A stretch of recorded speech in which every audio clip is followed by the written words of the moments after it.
Breaking news చూస్తున్నాం. CM Jagan Vijayawada bus యాత్రలో దుండగులు దాడికి తెగబడ్డారు. విజయవాడలో భారీ జనసందోహం మధ్య రోడ్ షో చేస్తున్న జగన్ పై రాళ్ల దాడి జరిగింది. సింగ్ నగర్ డాబా కోట్ల దగ్గర ప్రజలకు అభివాదం చేస్తున్న సమయంలో రాయి వచ్చి జగన్ ఎడమ కంటికి బలంగా తాకింది. కనుబొమ్మ పై భాగంలో వై ఆకారంలో చర్మం చిట్లింది.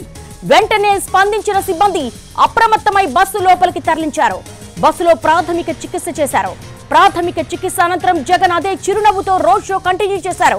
విజయవాడ సిటీలో జగన్ కొచ్చిన ఆదరణ చూసి టీడీపీ వర్గాలే దాడికి తెగబడ్డాయని ఆరోపిస్తున్నారు బెజవాడ వైసీపీ నేతలు. ప్రస్తుతం విజయవాడలో సీఎం జగన్ కోసం జనం నీరాజనం పడుతున్నారు. జనం పోటెత్తారు. 3.5 గంటలుగా భారీ రోడ్ షో కొనసాగుతూ ఉంది. అయితే ప్రజాభిమానాన్ని ఓర్వలేక టీడీపీ వర్గాలే దాడి చేశాయంటూ కూడా వైసీపీ నేతలు ఆరోపిస్తున్న సందర్భాన్ని చూస్తున్నాం. మేమంతా సిద్ధం బస్సు యాత్రలో సీఎం జగన్ పై దాడి జరిగింది. విజయవాడలో భారీ జన సందోహం మధ్య రోడ్ షో చేస్తున్న జగన్ పై ఒక్కసారిగా రాళ్ల దాడి జరిగింది. సింగ్ నగర్ డాబా కొట్ల దగ్గర ప్రజలకు అభివాదం చేస్తున్న సమయంలో రాయి వచ్చి జగన్ ఎడమ కంటికి బలంగా తాకింది.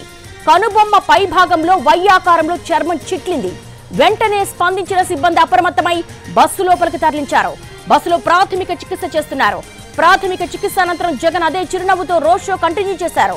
విజయవాడ సిటీలో జగన్ కొచ్చిన ఆదరణ చూసి టీడీపీ వర్గాలే దాడికి తెగబడ్డాయని ఆరోపిస్తున్నారు బెజవాడ వైసీపీ నేతలు. ప్రస్తుతం రోడ్ షో జరుగుతున్నటువంటి దృశ్యాలు చూస్తున్నాము. ప్రథమ చికిత్స అనంతరం తిరిగి అదే చిరునవ్వుతో ఆయన రోడ్ షో కంటిన్యూ చేస్తున్న సందర్భాన్ని చూస్తున్నాం. అయితే అసలు ఎవరు ఈ దాడికి తెగబడ్డారు?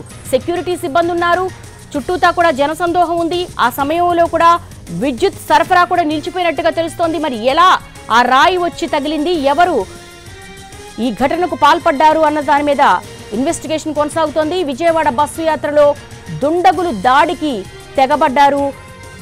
ఆంధ్రప్రదేశ్ ముఖ్యమంత్రి జగన్మోహన్ రెడ్డిపై దాడి జరిగింది. ఆయన ఎడమ కంటి మీద రాయితో దాడి చేశారు. రోడ్ షో చేస్తున్న జగన్ పై రాళ్ల దాడి జరిగింది. సింగ్ నగర్ డాబా కోట్ల దగ్గర ప్రజలకు అభివాదం చేస్తున్న సమయంలో రాయి వచ్చి జగన్ ఎడమ కంటికి బలంగా తాకింది. కనుబొమ్మ పై భాగంలో వై ఆకారంలో చర్మం చిట్లింది.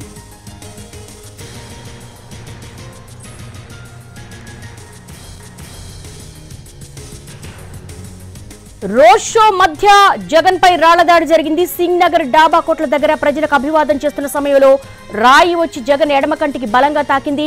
ప్రస్తుతం స్పాట్ లో మా ప్రతినిధి శ్రీకాంత్ ఉన్నారు. శ్రీకాంత్ అడిగి లేటెస్ట్ డెవలప్మెంట్స్ ఏంటో తెలుసుకుందాం.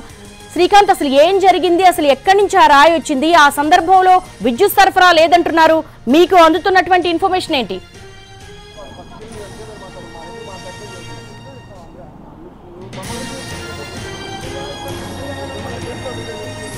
బస్సు యాత్ర అనేది ఈ రోజున సాయంత్రం 4 గంటల సమయం తర్వాత విజయవాడలోకి కనకదుర్గమ్మ వారధి మీదుగా అయితే ప్రవేశించింది. మొదట తూర్పు నియోజకవర్గంలోకి ప్రవేశించినటువంటి బస్సు యాత్ర ఆ తర్వాత సెంట్రల్ నియోజకవర్గంలోకి వచ్చింది. 8:30 గంటల సమయానికి అజిత్ సింగ్ నగర్ ఫ్లైఓవర్ దిగిన తర్వాత డాబా కొట్ల సెంటర్కి కూడా వచ్చింది. ఈ సెంటర్లో ప్రధానంగా జగన్ బస్సు పైకి ఎక్కి ప్రజలకు అభివాదం చేయడం అనేది ముందుగానే షెడ్యూల్లో కూడా నిర్ణయించిన నేపథ్యంలో జగన్ బస్సు ఎక్కి ప్రజలకు అభివాదం చేసే సమయంలో గుర్తు తెలియని అంటే రోడ్డుకి ఇరువైపుల నుంచి ఒకవైపు నుంచి వచ్చి రాయి అయితే బలంగా జగన్ తలనైతే తలకి తగలటంతో ఎడమ కంటి పైన గాయం కూడా అయిన పరిస్థితి కూడా ఉంది. దీంతో మొదట పూల వర్షానికి సంబంధించిన బలంగా పూలు ఏమన్నా తగిలాయా లేకపోతే రాయి అనే దాని మీద కొంత ఒక 2 నిమిషాలు షాకుకు గురైన పరిస్థితి. కానీ స్పష్టంగా వెంటనే తేరుకొని చూస్తే కనుక ఎడమ కంటి పైన వాపు రావడంతో పాటుగా కొంత చర్మం చీలుకుపోయి రక్తం కూడా వచ్చిన పరిస్థితి. వెంటనే అప్రమత్తమైనటువంటి భద్రతా సిబ్బంది జగన్ని బస్సు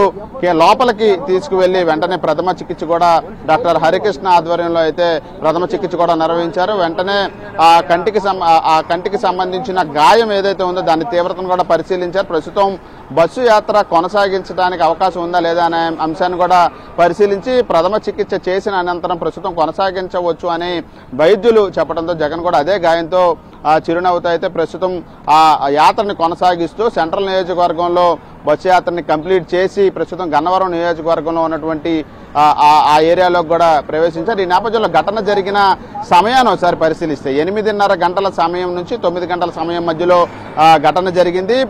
జగన్ బస్సు పైకి ఎక్కడం, అభివాదం చేయటం, రాయి తగిలి గాయపడటం, వెంటనే బస్సులో కిందకి వెళ్లి ప్రథమ చికిత్స చేసుకున్నాం. ఈ ఘటన అంతా కూడా వెంటనే జరిగింది. అయితే మొత్తం రోడ్ షోకి సంబంధించి కొంచెం వేలాదిగా అభిమానులు కూడా అక్కడ ఎదురు చూస్తున్న నేపథ్యంలో ఏం జరిగింది అనేది కూడా తెలుసుకొని తేరుకునే లోపుగానే ఆయన మళ్ళీ వెంటనే ఆ యాత్రను కూడా కొనసాగించిన పరిస్థితి అయితే ఉంది. ఈ నేపథ్యంలో ఏ భవనం అంటే రోడ్డుకి ఇరువైపుల నుంచి ఏ భవనం మీద నుంచి రాళ్ల దాడి జరిగిందనే అంశం మీద అయితే పోలీసులు ప్రస్తుతం పూర్తి స్థాయిలో విచారణ అయితే చేపట్టారు. అదేవిధంగా సీఎం జగన్మోహన్ రెడ్డితో పాటు ఆయనతో పాటు ఉన్నటువంటి ఎమ్మెల్యే, అదేవిధంగా సెంట్రల్ అభ్యర్థి వెల్లంపల్లి శ్రీనివాస్ కూడా గాయం కావడంతో ఆయన కూడా ప్రథమ చికిత్స అందించినటువంటి వైద్యులు ప్రస్తుతం ఇద్దరు కూడా ఈ యాత్రకు సంబంధించి కంటిన్యూషన్ లో ముందుకెళ్తున్న నేపథ్యంలో ఖచ్చితంగా ఇది జగన్ టార్గెట్ గా చేసుకొని జరిగిన దాడి అనేది అయితే స్పష్టంగా తెలుస్తుంది. క్యాట్ బాల్ తో జగన్ తలని ఏం చేసుకొని కూడా ఈ దాడి చేశారు కాబట్టి ఆ దాడి జరిగిన తీరు కానీ జరిగిన తలకైన గాయాన్ని కూడా పరిశీలిస్తే ఖచ్చితంగా కూడా ఇది రాజకీయ దాడి, జగన్ ని టార్గెట్ గా చేసుకునే దాడి చేశారనేది అయితే ఒక ప్రాథమిక అంచనాకైతే పోలీసులు వచ్చినట్టుగా మనకు తెలుస్తుంది. స్పెషల్ బ్రాంచ్ పోలీసులతో పాటుగా అటు ఇంటెలిజెన్స్ పోలీసులు ఈ వర్గాలన్నీ కూడా ప్రస్తుతం విచారణ అయితే చేపట్టాయి. దేవి, అంటే శ్రీకాంత్ ఎలా చూడొచ్చు, ఒక హై ప్రొఫైల్ సీఎం స్థాయి వ్యక్తి హై సెక్యూరిటీ జోన్ లో ఉంటారు, ఇలాంటి రోడ్ షో జరిగేటప్పుడు అసలు ఈ సెక్యూరిటీ నామ్స్ ఏ విధంగా ఉంటాయి అసలు?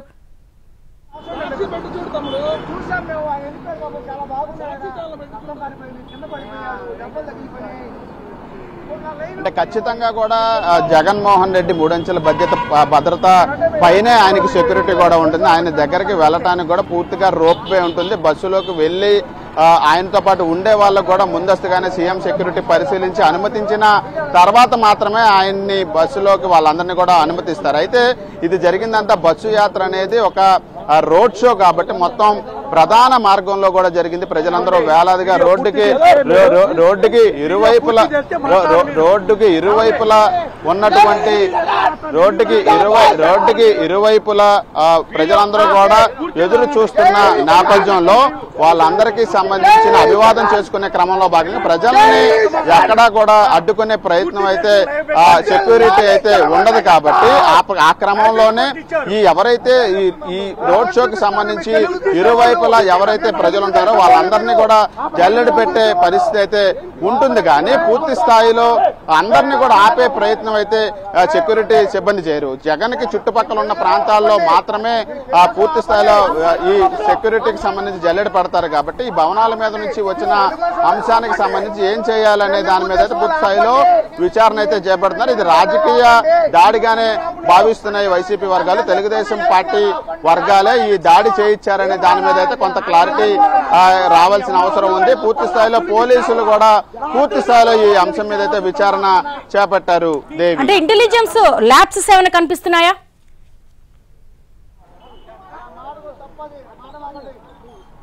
ఒక ప్లేస్ నుంచి ఇంకో ప్లేస్ లోకి రోడ్ షో వచ్చేటప్పుడు అక్కడ ఉన్నటువంటి సరౌండింగ్స్ కావచ్చు, అక్కడ ఉన్నటువంటి సెన్సిటివ్ ప్లేసెస్ కావచ్చు, దాన్ని బేస్ చేసుకుని ముందుగానే ఇంటెలిజెన్స్ ఒక ఇన్ఫర్మేషన్ ఉంటుంది, వాళ్ళకి ఒక ఐడియా ఉంటుంది. అక్కడ ఏమైనా ల్యాబ్సెస్ కనిపిస్తున్నాయా?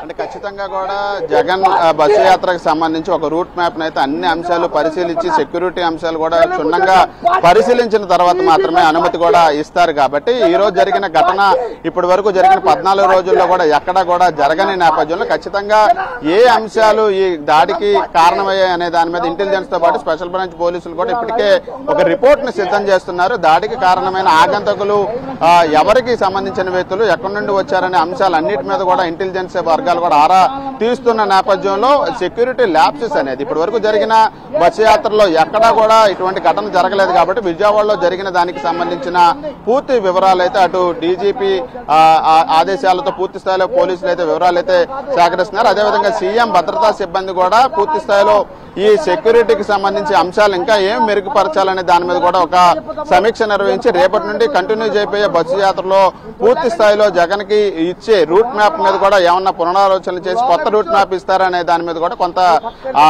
ఆసక్తికరంగా మారింది. అదేవిధంగా జరిగిన దాడి మీద కూడా మాజీ మంత్రి బందర్ ఎమ్మెల్యే పేరు నాని కూడా కొద్దిసేపట్లో మీడియాతో మాట్లాడబోతున్నారు. ఏదైతే జగన్ బస చేయబోతున్నారో కేసరపల్లిలో ఉన్నటువంటి ఆ బస కేంద్రంలో నుంచి మీడియా సమావేశం కూడా నిర్వహించబోతున్నారు. మరి అక్కడ నుంచి ఎవరు దాడి చేశారో టీడీపీ వాళ్ళ ఈ అంశం మీద పూర్తి స్థాయిలో పార్టీ నుంచి అధికారిక వర్షన్ కూడా రాబోతుంది. దేవి 10:30 గంటలకి. శ్రీకాంత్, అసలు మీరు ఉన్న స్పాట్ లో ఈ సింగ్ నగర్ డాబా కోట్ల ఏరియా ఏ విధంగా ఉంటుంది అసలు?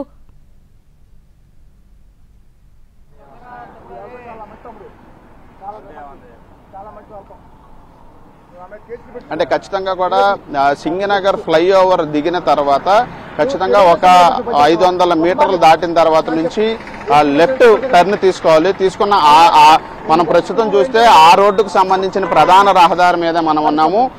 జగన్ మీద ఏదైతే రాళ్ల దాడి జరిగిందో దానికి సంబంధించిన 500 మీటర్ల దూరంలో మనం ఉన్నాము. ఒకటే మొత్తం అంతా కూడా ప్రధాన రహదారికి సంబంధించిన రెండు వైపులా కూడా భారీ భవనాలు అటు సైడు రెండు వైపులా కూడా ఉంటాయి. కాబట్టి ఆ రెండు వైపులా ఉన్న భవనాలకు సంబంధించి మనం ఒకసారి చూస్తే పూర్తి స్థాయిలో అన్ని కూడా 3 అంతస్తుల భవనాలు, అన్ని చిన్నవి కాదు, అన్ని కూడా 3 అంతస్తుల భవనాలు కావడంతో ఆ భవనాల పైన ఎవరున్నారు అనే అంశానికి సంబంధించి పూర్తి స్థాయిలో పోలీసులు ఈ రూట్ మ్యాప్ ఇచ్చే ముందుగానే కొంత జల్లెడ పట్టి అక్కడ ఉన్నటువంటి ప్రాంతంలో ఉన్నటువంటి పరిస్థితులన్నీ పరిశీలించిన తర్వాతే రూట్ మ్యాప్ ను కూడా సిద్ధం చేస్తారు. మనం విజువల్స్ లో కూడా చూడొచ్చు, అన్ని కూడా 3 అంతస్తుల పైన భవనాలే ఈ ప్రస్తుతం ఏదైతే జగన్ బస్సు యాత్ర జరిగిన రూట్ మ్యాప్ ఉందో ఆ రూట్ మ్యాప్ మొత్తంలో కూడా అన్ని ఈ ప్రధాన భవనాలు అన్ని కూడా పెద్ద భవనాలు కూడా ఉన్న నేపథ్యంలో ఈ దాడి కూడా ఈ భవనాల్లో ఒక భవనం ఎయిమ్గా చేసుకొని అక్కడి నుంచే ఈ టార్గెట్ ని ఫిక్స్ చేసుకొని జగన్ తలనే టార్గెట్ గా ఫిక్స్ చేసుకొని దాడి చేశారనేది అయితే ఆ గుర్తించిన ఏదైతే దాడి తర్వాత ఆ గాయాన్ని పరిశీలిస్తే అయితే మనకి స్పష్టంగా కూడా తెలుస్తా ఉంది. ఎడమ కంటి పైన జరిగిన దాడి అంటే అది ఖచ్చితంగా తలని ఏం చేస్తేనే ఈ దాడి జరిగినట్టుగైతే పోలీసులు ఖచ్చితంగా భావిస్తున్నారు. అదేవిధంగా క్యాట్ బాల్ తోనే దీన్ని దాడి చేశారు. ఎందుకంటే ఎంత దూరం నుంచి రాయి విసిరినా టార్గెట్ రీచ్ అవ్వాలంటే మాత్రం చేతితో విసిరితే కనుక తలని తగిలే అవకాశం ఉండదు. ఆ పక్కన చుట్టుపక్కల తగిలితే కొంత శాతం వరకు మాత్రమే తగలటానికి అవకాశం ఉంటుంది, కానీ మొత్తంగా ఖచ్చితంగా తగులుద్దని అయితే చెప్పలేం. కానీ ఈ దాడికి సంబంధించిన గాయాన్ని